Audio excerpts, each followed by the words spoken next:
이번 분석을 시작하기에 앞서 투자 판단의 최종 책임은 투자자 본인에게 있다는 점을 명확히 말씀드립니다. 저희는 단순 참고용 정보나 분석을 제공할 뿐 특정 종목이나 섹터에 대해 매수나 매도를 절대 추천하는 것이 아닙니다. 안녕하세요. 오늘 저희가 아주 깊이 파고들 주제, 바로 코인베이스입니다.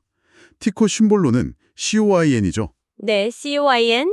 최근에 투자은행 HC 웨인라이트라고 있잖아요. 아, 네네. 여기서 코인베이스 투자 의견을 매도에서 매수로 단숨에 2단계나 확 올려버렸어요. 네, 그게 시장에서 꽤 화제가 됐죠. 그렇죠. 목표 주가도 기존 300달러에서 425달러로 이것도 엄청나게 올린 거고요. 네, 상당히 파격적인 조정이었어요. 정말 이례적인 결정인데요. 그래서 오늘은 당신과 함께 이 HC 웨인라이트가 왜 이런 결정을 내렸는지, 그 배경에 깔린 논리가 뭔지 한번 제공된 자료들을 가지고 샅샅이 파헤쳐 보려고 합니다. 네, 좋습니다. 코인베이스의 현재 상황부터 미래 가능성, 또 위험 요인까지 좀 종합적으로 봐야겠죠. 맞습니다. 단순히 뉴스만 전달하는 게 아니라 코인베이스라는 기업 자체를 그 속살까지 좀 깊숙이 이해하는 데 필요한 핵심 정보들, 그리고 그게 뭘 의미하는지 그걸 명확하게 짚어드리는 게 저희 목표입니다. 자, 그럼 이걸 한번 자세히 들여다볼까요? AC 웨인라이트 애널리스트 마이크 콜로네스라는 분이 이런 더블 오퍼레이드, 그러니까 2단계 상향 조정을 한 배경에는 크게 2가지 이유가 있다고 합니다. 네, 핵심 요인이 2가지군요. 첫 번째는 올 4분기에 비트코인 같은 주요 암호화폐 자산 가격이 꽤 강세를 보일 거다, 이런 낙관적인 전망이고요. 아, 실적 전체에 대한 긍정적인 뷰가 있군요. 그렇죠. 그리고 두 번째가 이게 또 중요한데 코인베이스에게 좀 유리한 우호적인 규제 환경이 만들어질 가능성이 커지고 있다, 이렇게 판단했다는 겁니다. 규제 환경이요? 이건 정말 중요한 포인트인데요. 네, 특히 2025년 말까지 미국 상원에서 클래리티 액트라고 부르는 법안 있잖아요. 네, 들어봤습니다. 암호화폐 시장 구조 관련 법안이죠? 맞습니다. 이 클래리티 액트가 통과될 가능성을 꽤 높게 보고 있다는 거예요.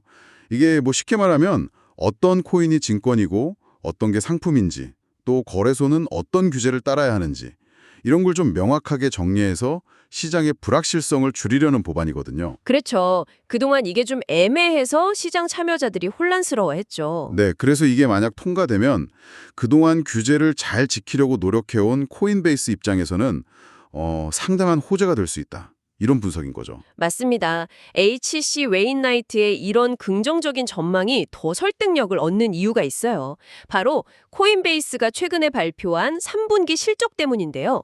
이게 시장의 기대를 훨씬 뛰어넘는 수준이었거든요. 아, 실적이 그렇게 좋았어요? 네. 이게 단순히 운 좋게 암호화폐 시장 분위기가 좋아서 실적이 잘 나왔다, 이렇게만 볼 게 아니라 회사 사업 구조 자체가 좀 탄탄해지고 있다는 신호로 해석될 여지가 충분하다는 거죠. 구체적으로 숫자가 어느 정도였는데요? 네, 숫자를 보면요. 3분기 매출이 19억 달러, 그리고 순이익은 4억 3,300만 달러, 또 기업의 현금 창출 능력을 보여주는 지표 중 하나인 조정 EBITDA라고 하죠. 네, EBITDA. 이게 8억 10만 달러에 달했습니다. 이 수치들이 전부 다 시장 분석가들의 예상치를 웃돈 거예요. 와, 대단하네요. 특히 그 주당 순이익 EPS라고 하죠. 이게 1.44달러를 기록했는데 시장에서는 보통 1.03달러에서 1.21달러 사이를 예상했었거든요. 이걸 그냥 훌쩍 뛰어넘어 버린 거죠. 이야, 실적이 정말 인상적이네요. 근데 이게 단순히 암호화폐 가격이 올라서 거래량이 늘어난 덕분만은 아닐까요? 그런 생각도 드는데, 왜냐하면 그 시장 변동성에 따라서 실적이 막 오르락내리락 하는 거, 이게 암호화폐 거래소들의 고질적인 문제점으로 계속 지적되어 왔잖아요. 아, 네. 이번 실적 호조가 정말 코인베이스 자체의 어떤 전략적인 성과다, 이렇게 볼 만한 근거가 있을까요? 아, 그거 아주 중요한 질문입니다. 물론 암호화폐 시장 상황이 좋아진 게 실적에 긍정적인 영향을 미친 건 당연히 사실이죠. 네. 하지만 여기서 흥미로운 점은 단순히 그 거래 수수료 수익만 늘어난 게 아니라는 점입니다. 아, 그래요? 네. 코인베이스는 몇 년 전부터 계속 그 거래 수수료에 너무 의존하는 구조를 좀 벗어나려고 예를 들면 구독 서비스라든가 아니면 기관 투자자들을 대상으로 하는 서비스, 또 스테이킹이라고 하죠. 암호화폐 맡겨두면 이자처럼 보상 주는 거예요. 네, 스테이킹. 그 스테이킹 보상, 그리고 또 그 스테이블 코인, USDC, 이것도 코인베이스가 주도적으로 관여하고 있잖아요. 이 USDC 발행이나 운영 관련 수익 같은 이런 사업 다각화에 굉장히 많은 노력을 기울여 왔거든요. 아하, 비거래 수익 쪽이군요. 맞습니다. 이번 3분기 실적을 뜯어보면 이런 비거래 수익 부문의 성장이 상당히 기여한 걸로 분석됩니다. 그러니까 그게 뭘 의미하냐면 변동성이 큰 시장 환경 속에서도 좀 더 안정적인 수익 기반을 만들어가고 있다. 이런 긍정적인 신호로 해석할 수 있다는 거죠. 아마 HC 웨인라이트도 이런 점을 상당히 높게 평가했을 가능성이 큽니다. 그렇군요. 그냥 시장 상황만 좋아진 게 아니라 코인베이스 내부적으로도 뭔가 체질 개선이 이루어지고 있다는 증거가 실적으로 나타나고 있다. 뭐 이런 말씀이시네요. 네, 그렇죠. 그럼 코인베이스가 가진 다른 강점들은 또 뭐가 있을까요? 제공된 자료들을 보니까 그 SWOT 분석, 그러니까 강점, strengths, 약점, weaknesses, 기회, opportunities, 위협, threats, 요인을 분석한 내용이 있던데요. 여기서 코인베이스의 강점부터 한번 짚어보죠. 네, 코인베이스의 가장 큰 강점이라고 하면 역시 미국 시장 내에서의 그 강력한 입지 그리고 브랜드 신뢰도라고 할 수 있습니다. 아, 미국 내 1위라는 점. 네, 미국 최대 암호화폐 거래소니까 인지도가 압도적으로 높고요. 특히 규제 준수를 위해서 상당히 노력해왔다는 이미지가 있어요. 이게 중요합니다. 네, 규제 준수 노력. 네. 미국 금융당국과의 관계 설정이라든지 아니면 그 규제 틀 안에서 사업을 하려고 하는 모습들, 이런 것들이 경쟁사들하고는 좀 차별화되는 지점이죠. 보안 측면에서도 상대적으로 높은 평가를 받고 있고요. 신뢰도가 높다는 거군요. 그렇죠. 그리고 아까 말씀드린 것처럼 거래 수수료 외에 구독이나 서비스 수익, 또 USDC 관련 수익 같은 이렇게 좀 다각화된 수익 모델을 구축하고 있다는 점도 빼놓을 수 없는 강점입니다. 네, USDC도 중요하겠네요. 네, 특히 USDC는 이게 단순한 스테이블 코인을 넘어서서 결제라든지 다양한 활용처를 계속 찾고 있어서 잠재력이 꽤 크다고 보고요. 그리고 재무 상태도 상당히 건전한 편이에요.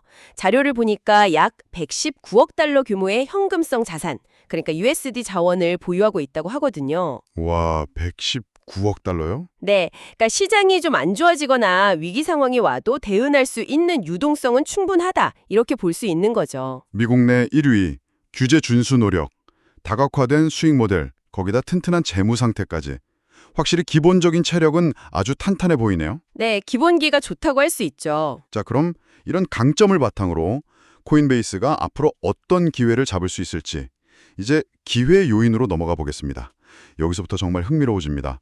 어떤 기회 요인들이 있을까요? 네, 코인베이스 앞에는 지금 몇 가지 아주 중요한 기회 요인들이 놓여 있습니다. 첫 번째는 아까 잠시 언급됐던 규제 순풍 가능성입니다. 아, 클래리티 액트 같은 거요? 네, 그 클래리티 액트 통과 가능성뿐만 아니라 최근에 미국 증권거래위원회 SEC라고 하죠. 네, SEC.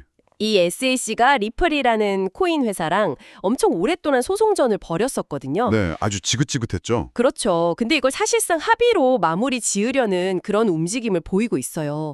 이런 것들을 보면 그동안 정말 극심했던 규제 불확실성이 조금씩 좀 해소되고 예측 가능성이 높아지는 그런 분위기가 감지된다는 거죠. 오, 좀 긍정적인 신호네요. 네, 만약에 정말 명확한 규제 프레임워크가 마련된다면 그동안 규제 준수를 계속 강조하면서 선제적으로 대비해온 코인베이스가 가장 큰 수혜를 입을 가능성이 높습니다. 다른 경쟁사들이 규제의 문제 때문에 발목 잡힐 때 코인베이스는 오히려 시장 지배력을 더 강화할 수 있는 그런 기회를 맞을 수도 있다는 거죠. 와, 규제가 오히려 기회가 될 수도 있겠군요. 그럴 수 있죠. 자, 그리고 두 번째 기회, 이게 또 정말 중요한데요. 바로 기관 투자자들의 암호화폐 시장 진입 확대입니다. 아, 기관들. 네. 비트코인하고 이더리움 현물 ETF, 상장 지수 펀드죠. 이게 미국에서 승인된 건 단순히 개인 투자자들을 넘어서서 이제 거대한 자금을 굴리는 기관들이 본격적으로 이 시장에 참여하는 아주 중요한 분기점이 됐거든요. 네, 그게 큰 사건이었죠. 근데 여기서 코인베이스의 역할이 정말 결정적입니다. 자료를 좀 보니까요. 승인된 비트코인 현물 ETF가 11개인데 그중 9개의 커스터디, 그러니까 자산을 맡아서 보관해주는 업무를 코인베이스가 담당하고 있어요. 11개 중에 9개요? 와. 네, 그리고 이더리움 현물 ETF는 9개 중에 8개입니다. 이건 거의 독점적인 지위라고 할 수 있죠. 거의 다네요, 진짜. 그렇죠. 기관들이 암호화폐에 투자하려면 안전하게 보관하고 관리하는 게 필수적인데 이 핵심 서비스를 코인베이스가 꽉 잡고 있다는 의미입니다. 분석에 따르면 2025년 기준으로 기관 투자자들의 거래량이 전체 암호화폐 거래량의 한 42%까지 차지할 걸로 예상되거든요. 42%나요? 네. 이 엄청나게 커질 시장의 관문을 코인베이스가 딱 쥐고 있는 셈인 거죠. 이건 굉장히 강력한 해자, 모트, 즉 경쟁 우위 요소가 될 수 있습니다. 기관 시장에서의 그 커스터디 장악력, 이게 정말 대단하네요. 거의 뭐 시장의 인프라 역할을 하고 있다고 봐도 될 정도인데요. 정확합니다. 바로 그 지점이에요. 그리고 그게 바로 세 번째 기회 요인인 코인베이스의 Everything Exchange, 우리말로 하면 모든 것의 거래소 전략과 딱 연결됩니다. Everything Exchange, 모든 것의 거래소? 네. 이건 단순히 뭐 비트코인이나 이더리움을 사고 파는 그런 중개 역할을 넘어서겠다는 아주 야심찬 계획입니다. 암호화폐 예금, 대출, 아까 말한 스테이킹, 그리고 파생상품 거래, NFT 마켓플레이스, 결제 솔루션까지 말 그대로 디지털 자산과 관련된 모든 금융 서비스를 한 곳에서 다 제공하는 종합 플랫폼이 되겠다는 비전이죠. 와, 정말 포부가 크네요. 그렇죠. 최근에 세계 최대 암호화폐 옵션 거래소 중 하나인 대리빗이라는 곳을 인수하려 한 게 대표적인 움직임입니다. 아, 대리빗 인수요? 네, 전체 암호화폐 거래 시장을 보면 현물 거래보다 사실 파생상품 거래 규모가 훨씬 크거든요. 대략 한 80% 정도를 차지한다고 알려져 있어요. 파생 상품이 80%나요. 네, 이 엄청나게 큰 시장을 이제 본격적으로 공략하겠다. 이런 의지를 보여준 거죠. 현물뿐만 아니라 파생상품까지 잡겠다는 거군요. 네. 자, 그리고 마지막으로 네 번째 기회 요인이 있습니다. 바로 코인베이스가 자체적으로 개발한 레이어2 네트워크 베이스의 폭발적인 성장세입니다. 아, 베이스 네트워크요? L2라고도 하죠. 네, 맞습니다. 레이어2, L2 이게 뭐냐면 이더리움 네트워크가 좀 느리고 수수료가 비싼 문제가 있잖아요.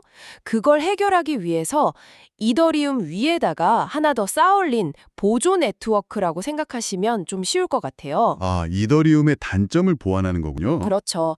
근데 이 베이스 네트워크 위에 예치된 총 자산 가치, 이걸 TVL, 토탈 밸류 럭트라고 하는데요. 네, TBL. 이 TBL이 벌써 50억 달러를 넘어섰고요. 하루에 처리하는 거래 건수는 거의 900만 건에 육박할 정도로 아주 빠르게 성장하고 있습니다. 와, 성장 속도가 엄청나네요. 네, 심지어 JP모건 같은 투자은행에서는 만약에 이 베이스 네트워크가 자체적인 토큰을 발행한다면 그 가치가 최대 340억 달러에 달할 수도 있다. 그리고 이게 코인베이스에게는 기존의 거래 수수료 말고 새로운 핵심 수익원이 될 잠재력이 있다. 이렇게 분석하기도 했습니다. 340억 달러 가치요? 어마어마한데요. 그렇죠. 이걸 더 큰 그림에 연결해보면 코인베이스는 단순히 다른 사람들이 만든 코인을 거래하는 장소를 제공하는 걸 넘어서서 이제 디지털 자산 경제가 실제로 돌아가는 데 필요한 핵심적인 도로, 즉 인프라를 직접 깔고 있는 겁니다. 아, 인프라를 직접 구축한다. 네, 이 베이스 네트워크의 성공은 코인베이스를 단순한 거래소 이상의 기업으로 만들 수 있는 그런 엄청난 잠재력을 가지고 있다고 볼 수 있습니다. 와, 정말 다각적인 기회들이네요. 정리해보면 규제 환경 변화에서 수혜를 볼 가능성, 기관 시장을 거의 선점한 거나 다름없는 커스터디 지회, 에브리띵 익스체인지라는 야심찬 확장 전략, 그리고 자체 기술 기반인 베이스 네트워크라는 새로운 성장 동력까지. 와, 이러니 HC 웨인라이트가 왜 그렇게 긍정적으로 평가했는지 좀 이해가 되네요. 네, 매력적인 포인트들이 많죠. 하지만 뭐 빛이 있으며 그림자도 있는 법이니까요. 이렇게 장밋빛 전망만 있는 건 아닐 텐데요. 코인베이스가 좀 극복해야 할 약점이나 아니면 직면한 위협 요인들은 없을까요? 예를 들어서 아까 잠깐 얘기 나왔지만 여전히 거래 수수료 의존도가 높다는 점, 이건 약점으로 꼽히지 않나요? 맞습니다. 긍정적인 측면만큼이나 코인베이스가 안고 있는 약점과 위험 요인들도 저희가 좀 냉정하게 살펴봐야 합니다. 가장 먼저 지적되는 약점은 역시 방금 말씀하신 것처럼 아직까지 전체 수익에서 거래 수수료가 차지하는 비중이 높다는 점입니다. 네, 그게 문제죠. 네, 다각화를 열심히 추진하고는 있지만 여전히 암호화폐 시장의 변동성에 따라서 실적이 특이에 출렁일 수 있는 그런 구조적인 취약점을 아직 완전히 해소하지는 못했습니다. 그러니까 시장이 안 좋아지면 수익성이 확 나빠질 위험이 항상 존재하는 거죠. 그 약점은 자연스럽게 외부의 위협 요인? 특히 경쟁 환경이랑 연결될 것 같은데요. 수수료 경쟁 같은 거요. 정확합니다. 코인베이스가 직면한 가장 큰 위협 중 하나가 바로 그 살벌한 경쟁 환경입니다. 우리가 비즈니스 전력 분석할 때 쓰는 포터의 5가지 경쟁 요인이라는 모델이 있잖아요. 네, 보통 모델. 이걸로 분석해보면 산업 내 기존 경쟁자 간의 경쟁 강도가 매우 높은 수준입니다. 아, 경쟁이 아주 치열하다는 거군요. 네, 전 세계적으로 보면 수백 개의 암호화폐 거래소가 난립해 있고요. 특히 바이낸스나 OKX 같은 글로벌 대형 거래소들은 정말 막대한 자금력하고 사용자 기반을 바탕으로 시장을 주도하고 있거든요. 네, 바이낸스는 정말 크죠. 그렇죠. 자료를 보면 2025년 7월 기준으로 코인베이스의 글로벌 현물 거래 시장 점유율이 약 5.8% 수준인데 반해서 1위인 바이낸스는 무려 39.8%에 달합니다. 와, 5.8% 대 39.8%. 격차가 엄청나네요. 네, 이 격차를 좁히기가 정말 쉽지 않죠. 이런 치열한 경쟁은 결국 수수료 인하 압박으로 이어질 수밖에 없고요. 이건 코인베이스의 수익성에 직접적인 부담으로 작용할 수 있습니다. 수수료를 내릴 수밖에 없겠네요. 네, 또한 구매자의 교섭력도 상당히 높은 수준입니다. 투자자 입장에서는 사실 더 낮은 수수료를 제공하거나 더 매력적인 기능을 가진 다른 거래소로 옮겨가는데 큰 비용이나 어려움이 없어요. 아, 쉽게 갈아탈 수 있다. 그렇죠. 그러니까 충성도 높은 고객을 확보하고 유지하기 위한 경쟁이 매우 치열하다는 의미입니다. 그리고 대체제의 위력도 존재해요. 우리가 아는 코인베이스나 바이낸스 같은 중앙화된 거래소와는 달리 사용자가 직접 자산을 통제하는 탈중앙화 거래소, 즉 DX라고 하죠. 네, 덱스. 이 덱스가 기술적으로 계속 발전하면서 점점 더 많은 사용자를 끌어들이고 있습니다. 특히 프라이버시나 검열 저항성 이런 걸 중시하는 사용자들에게는 꽤 매력적인 대안이 될 수 있죠. 뿐만 아니라 전통적인 금융기관들도 이제 점차 암호화폐 관련 서비스를 내놓고 있어서 경쟁 구도는 더 복잡해지고 있습니다. 와, 경쟁 상대가 정말 많네요. 바이낸스 같은 글로벌 거래소도 있고, 덱스도 있고, 심지어 전통금융기관까지 만만치 않군요. 규제 리스크는 좀 완화되는 추세라고 아까 말씀하셨지만 그래도 여전히 위험 요인이 될 수도 있지 않을까요? 그렇습니다. 신규 진입자의 위협은 현재로서는 중간 정도로 평가되긴 합니다. 왜냐하면 기술적인 장벽 자체는 좀 낮아졌다고 볼 수 있지만 그래도 코인베이스 수준의 브랜드 인지도와 신뢰도를 새로 구축하고 또 충분한 유동성을 확보하면서 각국의 복잡하고 끊임없이 변화하는 규제 요건을 모두 충족시키는 거, 이게 신규 업체에게는 여전히 높은 허들이기 때문이죠. 네, 아무나 쉽게 들어오긴 어렵겠네요. 하지만 말씀하신 대로 규제 환경은 여전히 예측 불가능한 변수입니다. 긍정적인 신호들이 나오고는 있지만 언제든 예상치 못한 규제 강화나 소송 리스크가 불거질 수 있다는 점은 잠재적인 위험 요인으로 계속 남아 있습니다. 규제는 항상 변수군요. 네. 마지막으로 인플레이션이나 금리 변동 같은 거시 경제 상황의 변화 역시 빼놓을 수 없는 위협입니다. 암호화폐는 여전히 위험 자산으로 분류되는 경향이 강하잖아요. 네, 그렇죠. 그렇기 때문에 거시경제가 좀 불안정해지면 투자 심리가 위축되고 이건 코인베이스의 실적에 직접적인 타격을 줄 수 있습니다. 그래서 이는 중요한 질문을 제기합니다.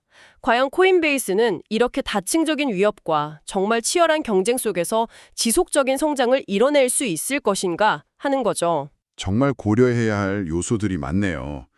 기회 요인도 정말 많지만 그만큼 넘어야 할 산도 꽤 높아 보입니다. 자, 그럼 지금까지 저희가 나눈 이야기들을 한번 종합해볼 시간입니다.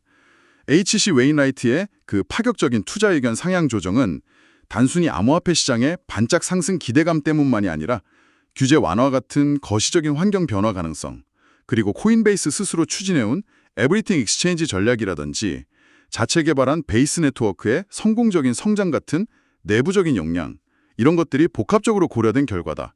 이렇게 정리할 수 있겠네요. 네, 그렇게 볼 수 있습니다. 그래서 이 모든 것이 의미하는 바는 무엇일까요? 당신이 코인베이스라는 기업을 이해하고 또 판단하는데 이 분석을 어떻게 활용해야 할까요? 종합적인 관점에서 보면 H.C. 웨인라이트의 이번 결정은 나름의 합리적인 근거를 가지고 있다고 평가할 수 있습니다. 개선된 펀더멘탈, 그러니까 3분기 실적이 보여준 회복력과 성장 잠재력, 그리고 에브리띵 엑스체인지나 베이스 네트워크 같은 미래 성장 전략의 성공적인 실행 모습, 여기에 더해서 규제 환경이 좀 바뀌었을 때 가장 유리한 위치를 선점할 수 있다는 기대감까지 더해지면서 꽤 긍정적인 평가가 나온 것으로 보입니다. 네, 근거는 있어 보이네요. 네, 물론 저희가 앞에서 상세히 짚어봤듯이 바이낸스와의 그 엄청난 격차를 좁혀야 하는 치열한 경쟁 환경, 아직은 높은 거래 수수료 의존도, 예측 불가능한 규제 리스크, 또 거시 경제의 불확실성 같은 위험 요인들은 분명히 존재합니다. 정말 쉽게 넘볼 수 없는 과제들이죠.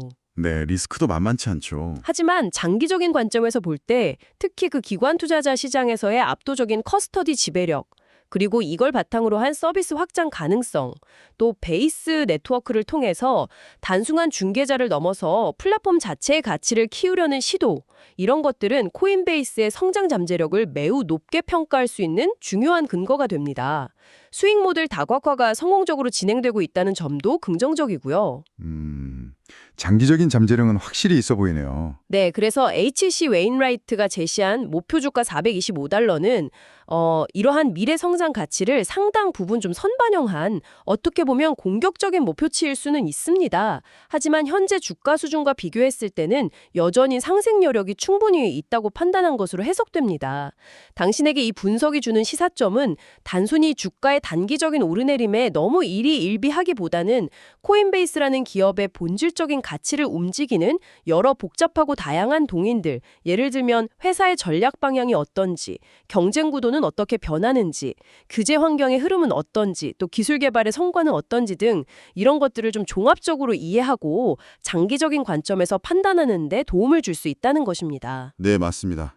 단기적인 주가 변동보다는 코인베이스가 그리고 있는 그 큰 그림, 즉 장기적인 비전하고 전략의 성공 가능성을 좀 더 깊이 있게 따져보는 것이 중요하겠군요. 그렇죠. 자, 오늘 저희가 함께 나눈 이 이야기들을 바탕으로 마지막으로 당신이 한번 콕 씹어볼 만한 질문을 던지면서 마무리할까 합니다. 네. 만약에요, 코인베이스가 구상하는 그 Everything Exchange 전략이 정말 성공적으로 구현되고 또 자체 레이어2 네트워크인 베이스가 정말로 수십억 달러 혹은 뭐 수백억 달러 이상의 가치를 지닌 핵심 플랫폼으로 딱 자리 잡게 된다면 그때 코인베이스는 미래에 단순히 암호화폐를 사고 파는 거래소를 넘어서서 디지털 자산 경제 전체를 따받치는 아주 필수적인 인프라 기업으로 변모할 수 있을까요? 흥미로운 질문이네요. 거래소에서 인프라 기업으로? 네. 그리고 만약 그렇다면 그렇게 변화하는 것이 코인베이스라는 기업의 근본적인 가치와 그 미래에 진정으로 어떤 의미를 가지게 될지 한번 상상해 보시면 정말 흥미로울 것 같습니다. 다시 한번 말씀드리지만 투자 판단의 최종 책임은 투자자 본인에게 있다는 점을 명확히 말씀드립니다. 저희는 단순 참고용 정보나 분석을 제공할 뿐 특정 종목이나 섹터에 대해 매수나 매도를 절대 추천하는 것이 아닙니다. 항상 여러분의 성공 투자를 기원합니다. 내용이 좋으셨다면 구독, 좋아요 부탁드립니다.